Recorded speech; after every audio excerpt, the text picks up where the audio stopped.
नमस्कार। कार्यक्रम जीवन शैली में आप सभी दर्शकों का बहुत बहुत स्वागत, अभिनंदन। मैं हूं आपके साथ विश्वबंधु पांडे।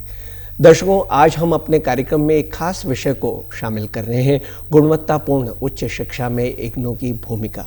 और इस विषय पर बातचीत करने के लिए हमारे साथ डॉक्टर अनिल कुमार डिमरी जी हैं, जो कि वरिष्ठ क्षेत्रीय निदेशक हैं इग्नू रीजनल सेंटर देहरादून के।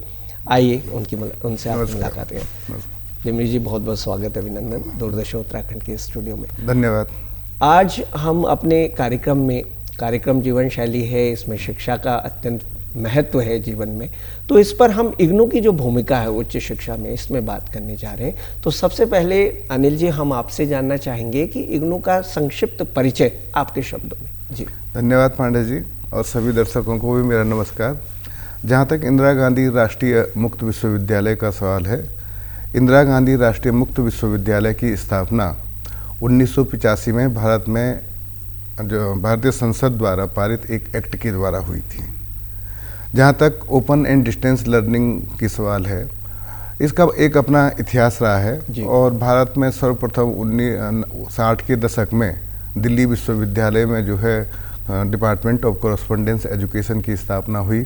उसके बाद पंजाब यूनिवर्सिटी में, और होते करते 1982 में सर्वप्रथम जो है हमारे देश में स्टेट लेवल पे आंध्रा ओपन यूनिवर्सिटी की स्थापना हुई। और इन सब चीज़ों की सफलता को देखते हुए जो है इंदिरा गांधी राष्ट्रीय मुक्त विश्वविद्यालय की स्थापना 1985 में हुई। इग्नू का जो उद्देश्य था, जो इग्नू की स्थापना हुई, उसका उद्देश्य ये था कि उन लोगों को शिक्षा पहुंचाना जो किसी कारणवश अपनी आर्थिक, सामाजिक, पारिवारिक, भौगोलिक परिस्थितियों के कारण जो है इसे उच्च शिक्षा को कंटिन्यू न कर पाए। अगर इसको मैं दूसरे शब्दों में कहूँ कि जैसे सपोज हमारे पहाड़ के ही क्षेत्रों में लिखा जाए, तो हमारी अगर आर्थिक स्थिति ठीक नहीं है और हमें बहुत जल्दी ही जो है रोज़गार के क्षेत्र में उतरना है, तो अगर हम रोज़गार के क्षेत्र में उतरेंगे तो हम अपनी एजुकेशन को पूर्ण नहीं कर पाएंगे। तो इसी चीज़ को मद्देनज़र रखते हुए कि हम रोज़गार को भी अपना साथ साथ चलाते रहें और साथ में अपनी जो है उच्च शिक्षा है उसको भी कंटिन्यू रखें, इंदिरा गांधी राष्ट्रीय मुक्त विश्वविद्यालय इस तरह के अवसर लोगों को उपलब्ध करवाता है।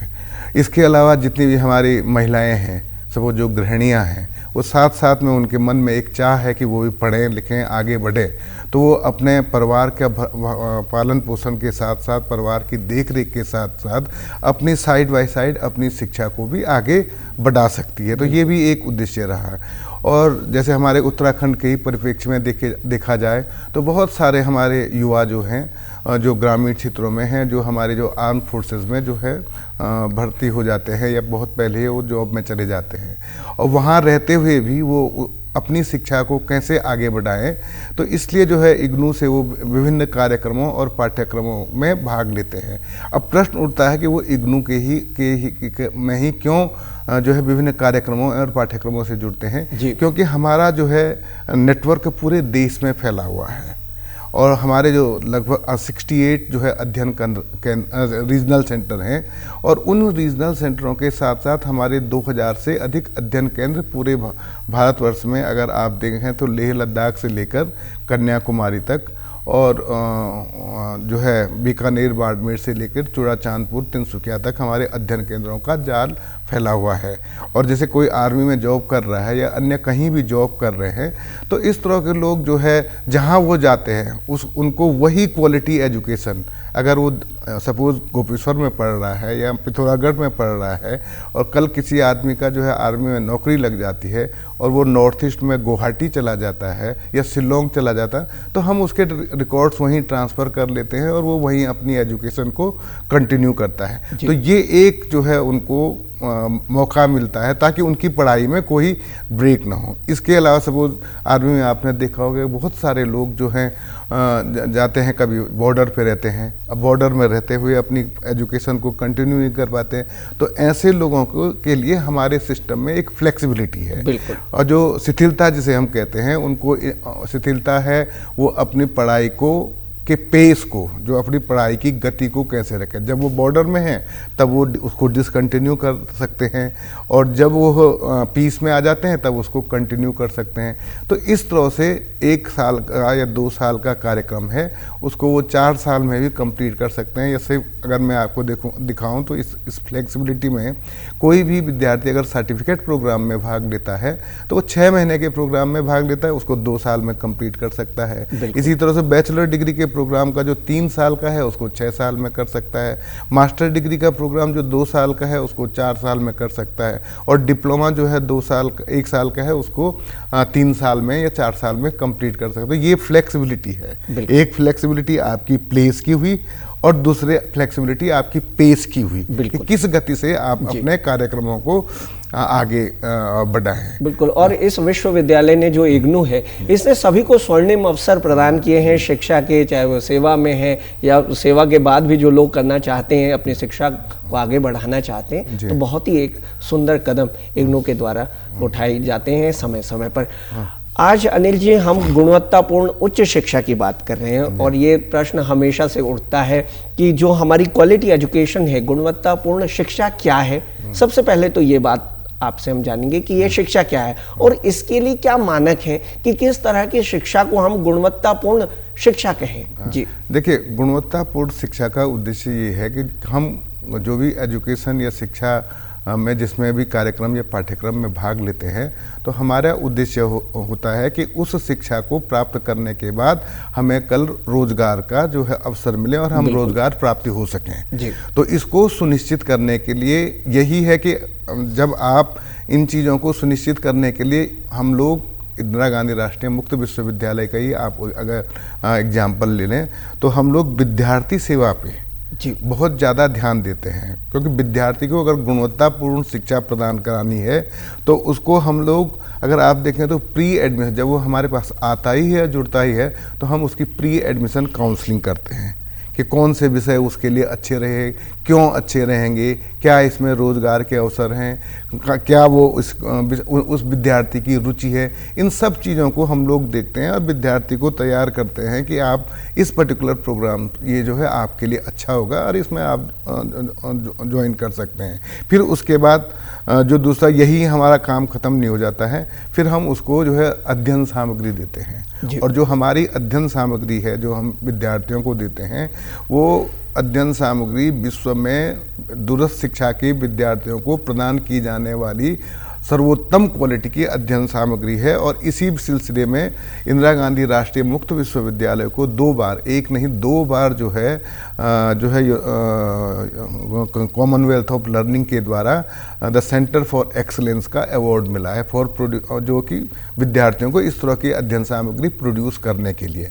और वो अध्ययन सामग्री की एक क्वालिटी ये भी है कि उसमें हमारा जो है टीचर, जो सब्जेक्ट मैटर के एक्सपर्ट्स होते हैं ऑल ओवर इंडिया के, जितने भी जो उसके टॉप मोस्ट एक्सपर्ट्स होते हैं, उन सब को उसमें इन्वॉल्व किया जाता है और डिफरेंट प्रोसेसेस से वो गुजरती है। और उसके बाद जब वो तैयार होती है तो उसमें जो क्लासरूम में जो टीचर होता है वही टीचर उस किताबों के अंदर इनबिल्ट होता है।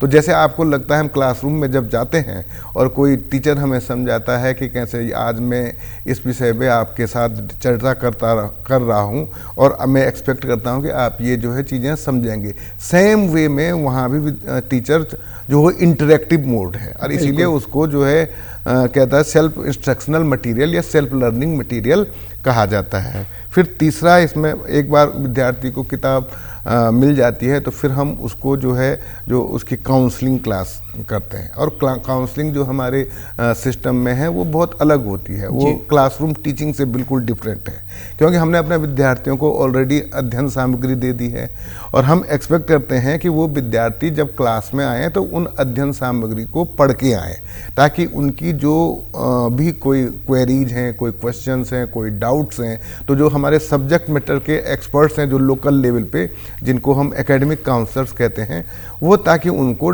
क्लियर कर सकें। और ताकि उसको वही माहौल अवेलेबल हो सके जो कि डिस्टेंस मोड ऑफ लर्निंग के विद्यार्थियों जो कन्वेंशनल मोड ऑफ लर्निंग के विद्यार्थियों को हो जाए।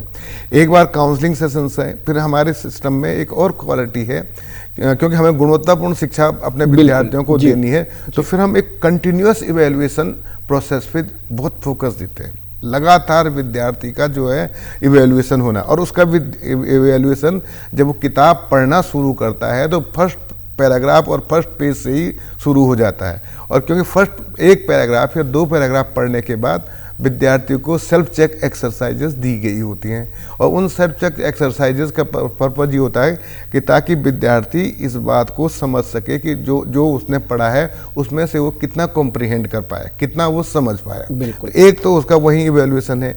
दूसरा, हम विद्यार्थियों को जो असाइनमेंट, जिनको सत्रीय कार्य कहते हैं, और सत्रीय कार्य देते हैं, और सत्रीय कार्यों का उद्देश्य भी ये होता है कि विद्यार्थी जो है उसको अपने शब्दों में, अपनी भाषा में उसको और रुचिकर बनाकर लिखें, और उन सत्रीय कार्यों को सबमिट करने के बाद उनको एकेडमिक काउंसलर जब हमारे इवेलुएट करते हैं, तो इवेलुएशन के बाद उनको अगर उनमें कोई कमी रह गई है तो उस कमी को दूर करने के लिए वो उस पर फीडबैक देते हैं, ताकि जब नेक्स्ट सेट ऑफ आपका असाइनमेंट वो जमा करे विद्यार्थी, तो विद्यार्थी को पता हो कि हम किस तरह की जो है मेरी गलतियां थी, उन गलतियों का इम्प्रूवमेंट हो जाएगा। तो इस तरह की जो है हम लोग कंटिन्यूस विद्यार्थियों को जो है, ताकि हमारा उद्देश्य है कि उसको क्वालिटी एजुकेशन प्रोवाइड करना, ताकि जो कन्वेंशनल मोड के विद्यार्थी निकल रहे हैं और उसी तरह से इंदिरा गांधी राष्ट्रीय मुक्त विश्वविद्यालय ओपन लर्निंग के विद्यार्थी मार्केट में compete कर सकें। और उसका मैं ताज़ा एग्जाम्पल ये देना चाहूँगा कि आज हमारे विद्यार्थी, चाहे वो इंडियन सिविल सर्विसेज की बात हो, चाहे आर्मी की बात हो, चाहे किसी और भी जो है क्लास 1 सर्विसेज की बात है, हर फील्ड में जा रहे हैं, क्योंकि उनको एक माहौल दिया जा रहा है, उनको एक क्वालिटी एजुकेशन दी जा रही है, इसलिए वो हर फील्ड में जो है प्रोग्रेस कर रहे हैं और आगे बढ़ रहे हैं। जी बिल्कुल। और आपने जिस तरह के मानक बताए, ये सारे के सारे इसीलिए जोड़े गए हैं ताकि क्वालिटी एजुकेशन जो है वो मिल सके, एक गुणवत्तापूर्ण शिक्षा। जी अनिल जी, हम जब माध्यमिक शिक्षा से उच्च शिक्षा की ओर जाते हैं, तब हम देखते हैं कि बहुत सारी यूनिवर्सिटीज़ हैं, स्टेट यूनिवर्सिटीज़ हैं, सेंट्रल यूनिवर्सिटी है, और प्राइवेट भी बहुत सारी ऐसी यूनिवर्सिटीज़ हैं जहाँ पर जो बच्चे हैं वो पढ़ाई करते हैं। लेकिन जो इग्नू का महत्व तो आप समझाते ही आ रहे हैं इस कार्यक्रम में, लेकिन इसमें जो खास बात है, ये सारी यूनिवर्सिटीज़ हैं, सुविधाएं हैं, लेकिन इग्नू का क्या विशेष महत्व है, इस पर आप क्या कहेंगे? देखिए, इग्नू का सबसे बड़ा महत्व है कि हमारा नेशनल और इंटरनेशनल नेटवर्क है। जो हमारा एक नेशनल नेटवर्क है, मैंने आपको शुरू में भी बताया था कि अगर कोई विद्यार्थी इग्नू में ज्वाइन करता है और उसका कल किसी कारणवश, सपोज यहीं पे हम लोग हैं या कोई अगर उत्तराखंड में जॉब कर रहा है और कल कोई कहीं बाहर दूसरे स्टेट में भी चला जाता है, तो उसकी पढ़ाई में डिसकंटिन्यूटी नहीं आती है, वो वहाँ भी उस पढ़ाई को कंटिन्यू कर सकता है। और फिर अक्रॉस द कंट्री आपको सेम सिलेबस मिल रहा है, सेम स्टैंडर्ड मिल रहा है। और दूसरी ये है कि आप कहीं भी, सपोज आप आज देहरादून के विद्यार्थी हैं, आज देहरादून के में आप जो है विभिन्न हमारे अध्ययन केंद्र हैं उनसे जुड़े हुए हैं, हर जिले में हमारा अध्ययन केंद्र है, और हो सकता है कि एग्ज़ाम के समय पे आप बेंगलोर में रह जाएं। हमारा जून में साल में 2 बार परीक्षाएं होती है, एक जून में और एक दिसंबर के महीने में। सपोज एग्ज़ाम के टाइम पे आप बेंगलोर में हैं, हैदराबाद में हैं, दिल्ली में हैं, अक्रॉस द कंट्री कहीं हैं, आप वहाँ भी इग्नू का एग्ज़ाम दे सकते हैं। तो एक ये सुविधा है कि आप जो है अक्रॉस द कंट्री कहीं भी जाएं वहाँ दे सकते हैं। दूसरा, हम साल में 2 बार परीक्षाएं करवाते हैं। और तीसरी, उसमें एक क्वालिटी ये है कि जो हमारा विद्यार्थी है उसमें हम उसको इस तरह की फ्लेक्सी, सपोज किसी विद्यार्थी के 5 जो हम उनको कोर्स कहते हैं, कन्वेंशनल मोड ऑफ लर्निंग में उनको सब्जेक्ट कहते हैं, और किसी विद्यार्थी के 5 कोर्सेज थे और 5 में से अगर वो 2 ही कंप्लीट कर पाता है जी, या उसने 5 के 5 के लिए अपियर होने के लिए तैयारी की, सपोज उसने सोचा कि मैं देहरादून के एग्जामिनेशन सेंटर से जो है 5 कोर्स भरूंगा, लेकिन बीच में उसकी कोई ऐसी अर्जेंसी आ जाती है कि उसको दिल्ली जाना पड़ता है। कई आते हैं बच्चे हमारे पास, फिर हमारे पास अप्रोच करते हैं, कोई बात नहीं दिल्ली दे दे, कई बच्चे हमारे यहाँ होते हैं जो बाहर के जो है हमारे पास आते हैं कि साहब मैंने 3 पेपर जो है बेंगलोर में दे दिया और मुझे यहाँ देहरादून आना पड़ा, अब मुझे DAV में एग्ज़ाम देना है, तो उसको हम ये जो है अलाउ कर लेते हैं। तो इससे उसका जो है टाइम वेस्ट नहीं होता है, वो उसकी जो प्रिपरेशन उसने उस पेपर के लिए की है वो उसको कर सकता। तो ये फ्लेक्सिबिलिटी और किसी विश्वविद्यालय में नहीं है। अगर आप कहीं जाएं तो उसको या तो जहां उसका ज्यूरिसडिक्शन होगा उसी ज्यूरिसडिक्शन के अंतर्गत उसको ये पढ़ाई करनी है, लेकिन हमारे यहाँ ऑल ओवर इंडिया में कहीं जाएगा। इसके अलावा अगर आपको और कह दें, हमारे जो है इंटरनेशनल एम्बेसीज में भी एग्ज़ाम होते हैं। अगर कोई विद्यार्थी बाहर है वो इंटरनेशनल फीस दे के भी जो है अपनी वहाँ एग्ज़ाम में अपीयर हो पाता है।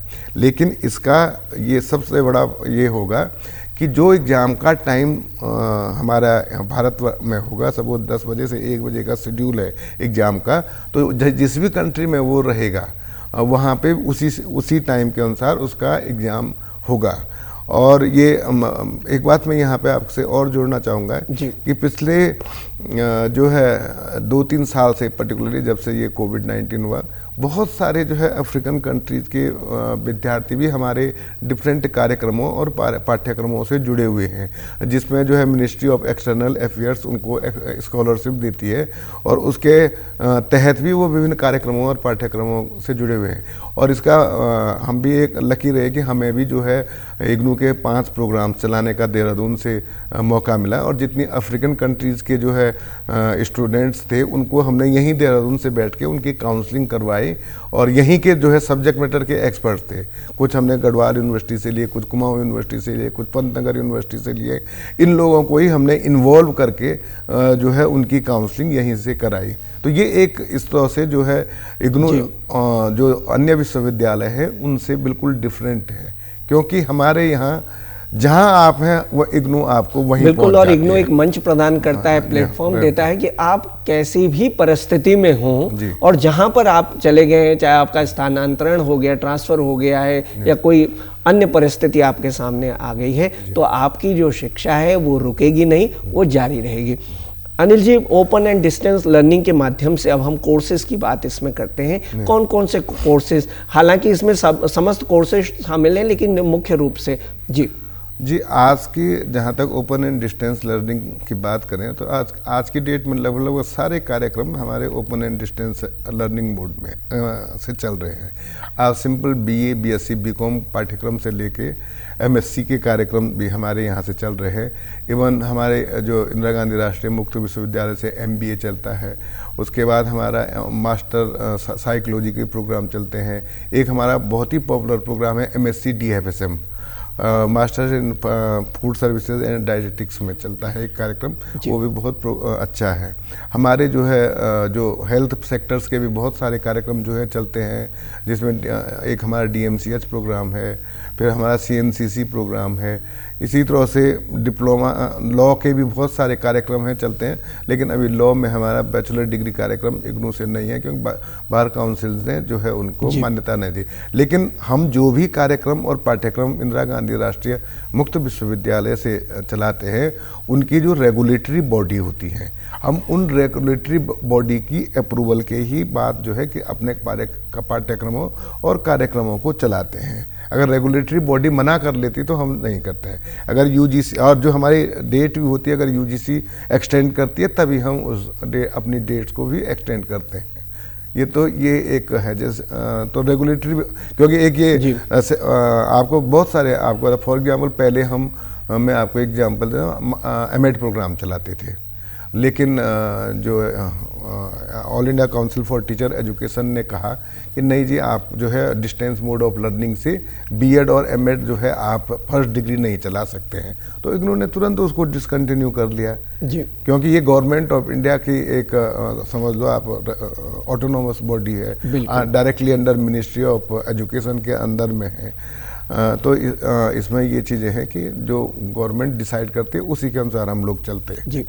अब आते हैं हम कि उच्च शिक्षा में ये जितने भी कोर्सेज हैं, उच्च शिक्षा के कोर्सेज हैं, इसमें जो प्रवेश प्रक्रिया है अनिल जी, हम चाहते हैं, क्योंकि हमारे व्यूअर्स, ज़्यादातर व्यूअर्स इसके बारे में जानते भी होंगे, लेकिन जो ग्रामीण क्षेत्रों में है, शहरी क्षेत्रों में कुछ लोग ऐसे हैं जो बड़े उत्सुक रहते हैं, लेकिन किस तरह से प्रक्रिया प्रवेश की रहती है, तो आपके माध्यम से हम ज़रूर इस कार्यक्रम में इस प्रश्न को शामिल करना? देखिए, जहाँ तक प्रवेश का सवाल है तो इग्नू वर्ष में 2 बार हमारा 2 सत्र चलाते हैं। एक हमारा जुलाई सेशन होता है और दूसरा हमारा जनवरी सेशन होता है। और जुलाई सेशन की प्रक्रिया अभी भी हमारी निरंतर चल रही है। और जहाँ तक प्रवेश का सवाल है तो इग्नू की वेबसाइट जो ignu.ac.in है, उसमें जो है हमारा रजिस्ट्रेशन के लिए लिंक दिया गया है और विद्यार्थी उसी लिंक के माध्यम से जो है अपने जो डॉक्यूमेंट्स हैं, अपने सर्टिफिकेट्स हैं, सबको अपलोड कर सकते हैं। आज तो सुविधा ऐसे है कि अगर कोई विद्यार्थी अपने मोबाइल से भी अगर प्रवेश लेना चाहिए तो मोबाइल पे भी उस लिंक को खोल के वहाँ से भी डॉक्यूमेंट्स अपलोड करके कर लेता है। और जब विद्यार्थी डॉक्यूमेंट अपलोड करते हैं तो हम लोग यहाँ पे हमारे मुख्यालय में जो हमारा सेंटर है या क्षेत्रीय केंद्र से देखते हैं कि विद्यार्थी के जो है डॉक्यूमेंट्स में कोई कमी तो नहीं रह गई। अगर कोई कमी रहती है तो हम उस विद्यार्थी को डिस्क्रिपेंसी भेजते हैं कि आपके फॉर्म में ये कमी रह गई है, आप इसको रिमूव कीजिए। और उसके रिमूव करने के बाद उसका एडमिशन कंफर्म कर देते हैं। ऑनलाइन एडमिशन का एक अब क्योंकि आजकल सारी प्रक्रिया ऑनलाइन है और ऑनलाइन एडमिशन की एक सबसे बड़ी खासियत ये है कि जैसे ही हम विद्यार्थी का एडमिशन कंफर्म करते हैं उसको तुरंत सूचना मिल जाती है, उसका एनरोलमेंट नंबर मिल जाता है, वो अपना आइडेंटिटी कार्ड वहाँ जो है डाउनलोड कर सकता है और उसके बाद अपनी स्टडी कंटिन्यू कर सकता है। और इसका एक फ़ायदा और है, हमारे विद्यार्थियों में जनरली ये भ्रांति रहती है कि स्टडी मटेरियल मिलेगा तब उसके बाद हम अपनी पढ़ाई करेंगे, क्योंकि इग्नू का सारा मटेरियल सारी पब्लिक के लिए हमारी वेबसाइट पे अवेलेबल है।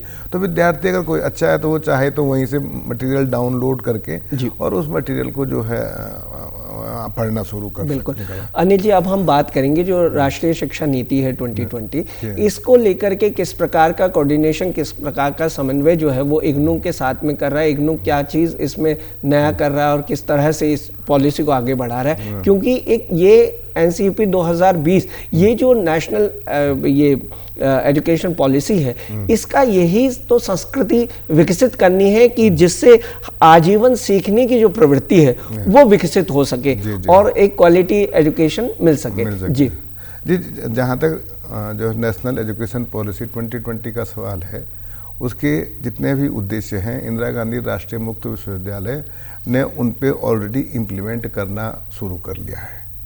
मैं एक आपको एग्जांपल दूं कि जैसे पहले क्या होता था, जैसे हम लोगों ने भी कन्वेंशनल मोड ऑफ लर्निंग से शिक्षा प्राप्त की, तो हम लोग BA का फर्स्ट ईयर करते थे, सेकंड ईयर करते थे, थर्ड ईयर करते थे और जब सारे अपने पेपर पास हो जाते थे तब उसके बाद ही जो है हमें डिग्री मिलती थी।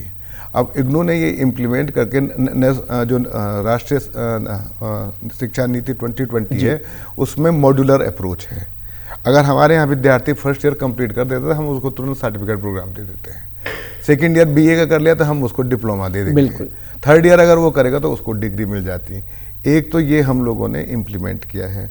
दूसरी जो मॉड्यूलर अप्रोच पे जो फ्लेक्सिबिलिटी की बात कर रही थी, तो ये फ्लेक्सिबिलिटी जो नेशनल एजुकेशन पॉलिसी का जो है एक उद्देश्य था उसको हम कर रहे हैं। दूसरा, विभिन्न भाषाओं में जो है इग्नू के पाठ्यक्रमों और कार्यक्रमों को चलाना है। तो हमारे लगभग 12 क्षेत्रीय भाषाओं में इग्नू जो है अपने विभिन्न पाठ्यक्रमों और कार्यक्रमों को चला रहा था। और हमारे जो मेजर सेंटर्स है, जैसे हिंदी भाषा के कार्यक्रम जो है हमारे लखनऊ क्षेत्रीय केंद्र है उसके माध्यम से चल रहे हैं, या कहीं अगर तमिल के कार्यक्रम है तो वो तमिलनाडु में मद्रास में हमारा जो सेंटर है वहाँ से चल रहे हैं। तो इस तरह से डिफरेंट प्लेसेस से हमारे जो है लैंग्वेज के जो है जो उसमें ये था कि बहुभाषीय पे जोर देना, तो इस पे चल रहे हैं। दूसरा एक था कि इसमें क्रेडिट बैंक की बात की गई थी। देखिए, अभी आपको मैं बताता हूँ कि सारी जो स्टेट ओपन यूनिवर्सिटीज़ हैं उन पे भी इस बात पर जोर दिया गया कि आप भाई जो कन्वेंशनल एजुकेशन से BA BSc BCom तो कराएं, लेकिन साथ साथ में विद्यार्थियों की जो है स्किल को भी डेवलप करें। और स्किल डेवलप करने के लिए ये नहीं कि आपका ही विश्वविद्यालय जो है या आपका ही कॉलेज जो है उसकी स्किल को डेवलप कर सकता है। हो सकता है कि किसी विद्यार्थी को कोई प्रोग्राम किसी दूसरी यूनिवर्सिटी में अच्छा लगता है तो वो वहाँ का प्रोग्राम कर ले। और जो सपोज हमारे यहाँ बहुत सारे स्किल से रिलेटेड कार्यक्रम हैं और अगर विद्यार्थी उसको कर लेता है और तो श्रीदेव सुमन का और वो उसका जो भी क्रेडिट वो अर्न करता है वो उसके जो है क्रेडिट बैंक में, national credit depository, national credit bank में होगा। तो जब उसको बीए की डिग्री सिद्धदेव सुमन देगा या कुमाऊं यूनिवर्सिटी देगी, तो वो उसके क्रेडिट बैंक से देखेगा कि इसने स्किल के कितने कोर्स किए हैं, वो अप्लाई करेगा कि भाई ये मेरे क्रेडिट बैंक में कोर्स पड़े हुए हैं, आप इनको इनके साथ जोड़ दीजिए, और उसके बाद मेरी ग्रेजुएशन का जो उसका स्किल से रिलेटेड रिक्वायरमेंट जो है पूर्ण हो जाएगी। अभी तुरंत तो जो है ये यूनिवर्सिटी जो है अपनी इस स्किल को तो डेवलप कर नहीं सकती है। तो यहाँ पे चाहे इग्नू है या कहीं कोई और विश्वविद्यालय है, तो जो ये क्रेडिट बैंक की फैसिलिटी है वो इग्नू ने उसको भी इम्प्लीमेंट कर दिया निश्चित रूप से। और राष्ट्रीय शिक्षा नीति 2020 की जो जितने भी मानक हैं, लचीलापन है, कौशल विकास है, समय सीमा है, ये सारे के सारे मानकों को इग्नू जो है वो अपने में सम्मिलित करके बहुत अच्छा कार्य कर रहा है। अनिल जी, कोई अगर समस्या हो जाती है, क्योंकि हम देखते हैं पाठ्यक्रम का चुनाव व्यक्ति ने कर लिया है, या किसी भी प्रकार की जो एग्जामिनेशन को लेकर के हो, असाइनमेंट को लेकर के हो, स्टडी मटेरियल को लेकर के हो, अगर किसी परेशानी में वो फंसता है, या फिर उसका समाधान आप किस प्रकार से करते हैं? जी देखिए, उसमें 2-3 चीज़ें हैं। पहला तो जैसे मैंने आपको बताया कि हमारा जो है नेटवर्क ऑफ स्टडी सेंटर और regional centres across the country है। अगर किसी विद्यार्थी की कोई असाइनमेंट से रिलेटेड कोई प्रॉब्लम है, तो वो उसको अपने जो अध्ययन केंद्र पे है, सपोज कोई हमारा हल्द्वानी का विद्यार्थी है, तो हमारा MBPG कॉलेज में जो है अध्ययन केंद्र है, तो वो वहाँ पे जाके उसको रिजॉल्व कर सकता है। इसी तरह से हमारे पूरे उत्तराखंड में ऑलमोस्ट हर जिले में एक अध्ययन केंद्र है, तो वहाँ पे जाके उसको रिजॉल्व कर सकता है। अगर उसकी वो समस्याएं भी काफ़ी समाधान नहीं हो सकता है, तो वो हमें क्षेत्रीय केंद्र को मेल लिख सकता है। हमारा सिंपल सा मेल ID है rcdehradun@ignu.ac.in, उस पर मेल लिख सकता है, और हम उसके इश्यूज, उसके क्वेरीज, उसके क्वेश्चंस हैं, उनको रिजॉल्व करते हैं। सपोज हमसे भी गलती हो जाती है, हम भी नहीं करते हैं, या हमसे भी वो सेटिस्फाइड नहीं होता है, तो इग्नू ने अक्रॉस द कंट्री के लिए एक igram पोर्टल, एक लिंक है, तो विद्यार्थी अपने igram पे जो है अपनी समस्या को व्यक्त कर सकता है, अपने कंप्लेंट को रजिस्टर कर सकता है, और उस igram में बाइंडिंग है कि जिसके लिए भी वो एड्रेस होगा उसको उसका जवाब देना होगा। क्योंकि उसकी एक मैकेनिज्म हमारा ये है कि हमारा जो igram, अगर सपोज वो क्षेत्रीय केंद्र देहरादून से संबंधित रहा, तो igram से वो हमारे पास वो उस बच्चे की क्वेरी हमारे पास आ जाएगी, और हमें उसकी क्वेरी को रिजॉल्व करना है विदिन नो टाइम। और वो जो है जो वीकली उसकी मॉनिटरिंग हमारे कुलपति महोदय करते हैं अक्रॉस द कंट्री। सारे सपोज देहरादून में 500 क्वेरी आई, 500 में देहरादून ने कितना उनको रिजॉल्व किया अपने स्तर पर, और कितने आगे फॉरवर्ड किया। ये भी देखा जाता है कि आपने अननेसेसरी उसको कहीं आगे तो फॉरवर्ड नहीं कर दिया, अपने एंड को क्लीन करने के लिए। तो ये एक मॉनिटरिंग मैकेनिज्म है, और जिसके माध्यम से जो है विद्यार्थी जो है क्वेरी जो है वो भी अगर कहीं असफल हो जाते हैं, तो मैं विद्यार्थियों को बताना चाहूँगा, फिर PG पोर्टल है जिसको कि गवर्नमेंट ऑफ इंडिया देखती है, वहाँ भी विद्यार्थी अपना अगर कहीं कोई प्रॉब्लम हो जाए तो वो देखिए हमारा उद्देश्य, हमें अपनी अप्रोच में ट्रांसपेरेंट रहना है, क्योंकि जब विद्यार्थी हैं, जब उनको हम जो है अच्छी सेवा दे पाएंगे, तभी हमारे पास विद्यार्थी आएंगे और हम उनको जो है अच्छी शिक्षा प्रदान कर निश्चित रूप से। और क्वालिटी एजुकेशन की वो निश्चित रूप से इग्नू दे रहा है। तो ये सारे चैनल हैं। मैं कह रहा हूँ विद्यार्थी सीधा PG पोर्टल पे न जाए या igram पे न जाए, वो शुरुआत करे अपने अनिल जी, समय सीमा है, इस पर अन्य समय पर और हम ज़्यादा विस्तार से बातचीत करेंगे। आपने हमें समय दिया और इतनी सुंदर जानकारी हमारे साथ साझा की, आपका बहुत बहुत धन्यवाद। नमस्कार। तो दर्शकों, ये था आज का हमारा कार्यक्रम। अगले अंक में आपसे फिर मुलाकात होगी किसी नए विषय के साथ। तब तक के लिए हम आपसे लेते हैं विदा। नमस्कार।